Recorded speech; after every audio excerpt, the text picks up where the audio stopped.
തിന്നടാ തിന്നടോ നായേ. നീ എന്തുണ്ടാക്കാൻ ഇങ്ങോട്ട് ക്യാമറയും ഫിറ്റ് ചെയ്തോണ്ട് വന്നു?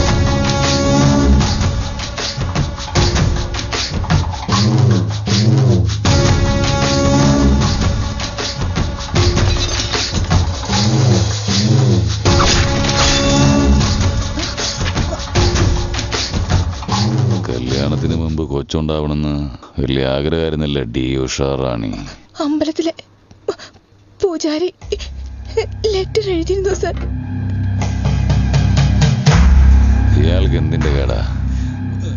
താൻ കത്ത് കൊടുത്തു വിടുന്ന ആൾക്കാരൊക്കെ എല്ലാവരും ഇവിടെ ഒന്ന് ചത്തുകൊണ്ടിരിക്കുക. താൻ കരഞ്ഞ് എത്ര പേര് കൂടി ചാവണം? ഇത്ര ദൂരം കുഴിച്ചു ആ അമ്പലത്തിന്റെ അടുത്തേക്ക് വന്നേക്കല്ലേ, ഞാൻ കൈകൂപ്പി വണങ്ങി അഭ്യർത്ഥിക്ക. ഒരു കാര്യം പറഞ്ഞേക്കാം, അർച്ചന ചെയ്യോ അലങ്കാരം ചെയ്യോ എന്ത് വേണം ചെയ്തു, പക്ഷെ 10 ദിവസം